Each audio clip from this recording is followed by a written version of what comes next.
اللہ تبارک و تعالیٰ کے ساتھ انسان کا جو رشتہ ہے اس میں انسان کی کچھ کمزوریاں آڑے آتی ہیں، گناہ ہو جاتے ہیں، غلطیاں ہو جاتی ہیں۔ ان غلطیوں کے بعد اپنے رب کریم کے ساتھ اپنے تعلق کو مضبوط کرنے کے لیے اللہ رسول نے جو ہمیں وظیفہ دیا اس کو استغفار کہتے ہیں۔ استغفار ویسے اس کا لغوی معنی تو ڈھانپنا ہوتا ہے، یہ غفر سے بنا ہے، لیکن اس کے اصطلاحی معنی یہ ہے کہ جو گناہ انسان سے ماضی میں ہو جائیں ان سے معافی چاہنے کا نام استغفار ہے۔ کچھ لوگ توبہ اور استغفار کا لفظ اکٹھا بولتے ہیں، لیکن توبہ کا معنی ہوتا ہے آئندہ گناہ نہ کرنے کا وعدہ کرنا، اور استغفار کا معنی ہوتا ہے پچھلے گناہوں سے اللہ کے حضور معافی مانگنا۔ اگرچہ مفہوم کے لحاظ سے یہ ہم معنی ہی بنتے ہیں، لیکن ان کا جو اصطلاحی مفہوم ہے وہ یہ ہے کہ جب آپ پچھلے گناہوں سے معافی مانگ رہے ہوتے ہیں تو اس کو استغفار کہتے ہیں۔ اللہ تعالیٰ نے اس استغفار کو بڑا پسند فرمایا، بڑا پسند فرمایا، اور یہ استغفار کے جملے مالی کو اتنے پسند آئے کہ اللہ نے نبی پاک علیہ السلام کو بھی حکم دیا، کہا محبوب آپ بھی میری بارگاہ میں استغفار کریں۔ اگرچہ حضور کا استغفار اس معنی میں نہیں ہے، بلکہ نبی پاک کا استغفار تو بلندی درجات کا معاملہ ہے، کیونکہ استغفار خود ایک عبادت ہے، تو یہ عبادت کرنے کا اللہ نے اپنے محبوب کو بھی ارشاد فرمایا۔ جب فتح مکہ ہوئی تو فرمایا اذا جاء نصر اللہ والفتح، جب اللہ کی مدد آئی تو پھر فتح نصیب ہوئی، وَرَأَيْتَ النَّاسَ يَدْخُلُونَ فِي دِينِ اللَّهِ أَفْوَاجًا، تو پھر آپ دیکھیں گے لوگوں کو، لوگ فوجوں کی فوجیں دین میں داخل ہو گئے۔ لوگ پہلے ایک ایک دو دو کر کے آیا کرتے تھے، تو اب فوجوں کی فوجیں آ رہی ہیں، تو یا اللہ ہم کیا کریں؟ تو رب کریم نے فرمایا محبوب فَسَبِّحْ بِحَمْدِ رَبِّكَ وَاسْتَغْفِرْ، اپنے رب کے لیے حمد کرو، تسبیح پڑھو اور استغفار کرو۔ کیا کرو؟ استغفار، معافی مانگو، اس کے حضور آہذاری کرو، استغفار کرو۔ معنی یہ ہوا کہ جب تو غلطی ہو جائے پھر بھی استغفار کرو، جب اللہ زیادہ نعمتیں دے پھر بھی استغفار کرو۔ ہمارے ہاں یہ ہوتا ہے کہ جب تو کوئی نقصان ہوتا ہے تو وہ اللہ کی طرف سے ہوتا ہے، نقصان ہو جائے تو کہتے ہیں اللہ کی مرضی تھی، اور فائدہ ہو جائے تو کہتے ہیں میں نے محنت ہی بڑی کی تھی، میری جدوجہد بڑی۔ ایک بچہ ایک دفعہ میرے پاس کہیں انٹرویو کے لیے جا رہا تھا، تو دعا کرانے آیا، کہنے لگا میں نے وہاں جانا ہے، دعا کیجیے گا اللہ تعالیٰ کامیابی دے۔ میں نے دعا کی، کچھ اس کو پڑھنے کو بتایا، لیکن کامیاب نہ ہو سکا، لوٹ آیا۔ تو میں نے پوچھا کہ کیا بنا؟ کہنے لگا حضرت صاحب بس اللہ کی مرضی تھی، اللہ کی مرضی تھی۔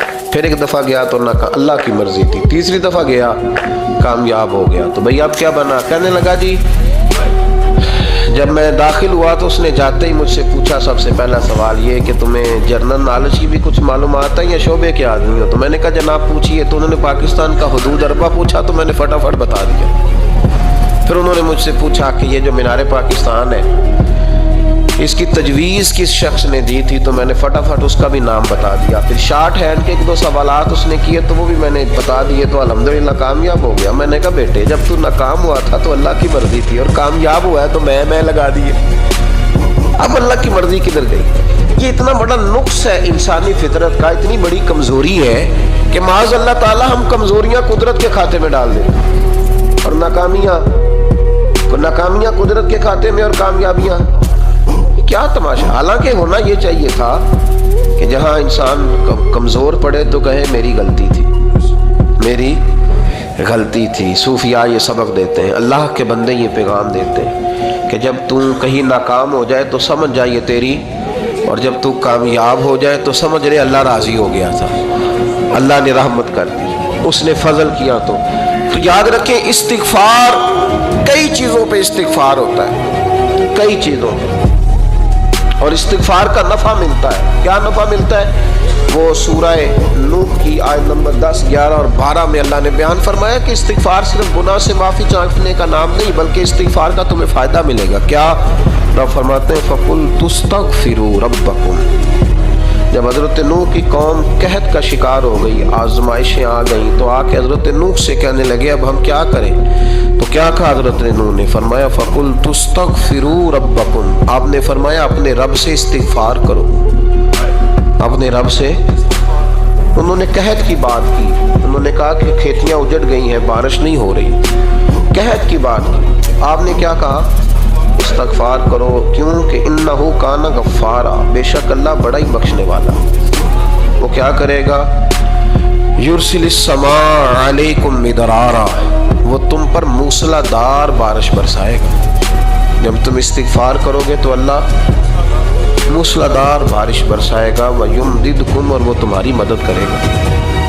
استغفار کرنے والے کی اللہ کیسے مدد کرے گا؟ بِأَمْوَالٍ وَبَنِينَ, تمہیں مال بھی عطا کرے گا اور بیٹے بھی عطا کرے گا.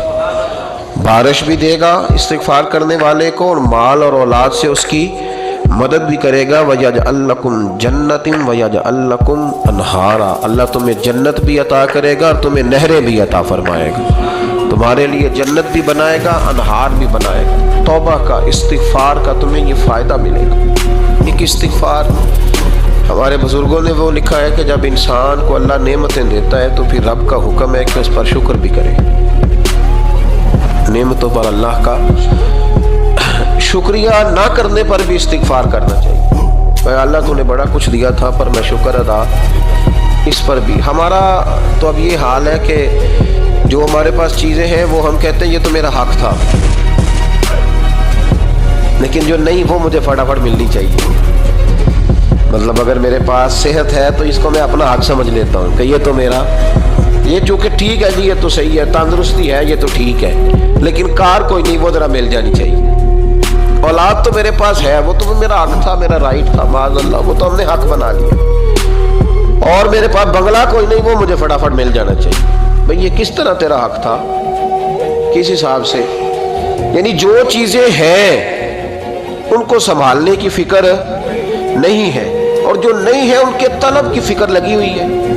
شکر نعمت کو محفوظ کر دیتا ہے, شکر نعمت کو محفوظ کر دیتا ہے, اور ناشکری نعمت کو لَئِن شَكَرْتُمْ لَأَزِيدَنَّكُمْ وَلَئِن كَفَرْتُمْ إِنَّ عَذَابِي لَشَدِيدٌ. اللہ فرماتے ہیں شکر کر, میں تیری نعمتوں میں اضافہ کر دوں, اور ناشکری کرے گا تو عذاب دوں. شکر نہیں نہ ہوتا, شکر نہیں ہوتا. دیکھیں نا, 100 روپے ابا جی نے دیا ایک بچے کو, اور اس کو کہا کہ جا دکان سے کچھ چیز لے آ, تو وہ 100 روپیہ اس نے رستے میں جاتے ہی کہیں پھاڑ دیا یا گوا دیا. تو اب وہ والد سے دوبارہ 100 مانگتا ہے, تو والد کہتا ہے کہ پہلے 100 کا تو نے کیا کیا؟ نہیں سمجھ آئی آپ کو میری بات؟ پہلے 100 کا کیا کیا؟ تو وہ کہے گا جی باپ میرا دل کرتا تھا میں نے پھاڑ دیا. جوان بچہ ہے, سمجھدار ہے, 12-14 سال کا ہے. میری باپ میرا دل کیا تھا میں نے پھاڑ دیا, ختم ہو گئی بات. تو ابا نیا 100 دے دے گا. سبحان اللہ, کتنے خوش ہو کے آپ کہہ رہے ہیں نہیں دے دینا سو. یہ کیسے ہو سکتا ہے بھائی؟ کروڑ پتی والد بھی ہو تو 100 کا نوٹ دوبارہ دیتا کیوں؟ بیٹا نہیں اس کا, پیار نہیں, کیوں نہیں دے رہا؟ وہ کہتا تو نے میرے پہلے 100 کی قدر نہیں ڈالی, نیا تجھے کیسے مل جائے؟ انہیں خیال ہی نہیں کیا, انہیں جدوجہد ہی نہیں کی. حضرت مولانا رومی نے مثال دی ہے. جناب رومی فرماتے ہیں کہ بغیر محنت کے لوگوں کو اللہ نے نعمتیں دی ہیں تو انہوں نے شکر ہی نہیں ادا کیا. اندھے سے پوچھ آنکھ کی قدر کیا ہے, پوچھ اندھے سے, پوچھ معذور سے کہ ٹانگوں پہ چلنا کتنی بڑی نعمت ہے. کبھی پوچھ اس سے جس کا مکان تو ایک کنال میں ہے پر رونے والا بچہ کوئی بھی نہیں. پوچھ اس سے جس کی جیبیں دولتوں سے بھری ہوئی ہیں پر کوئی نہیں کہتا کہ ابا 10 روپے دینا. پوچھ یہ کتنی بڑی تکلیف ہے.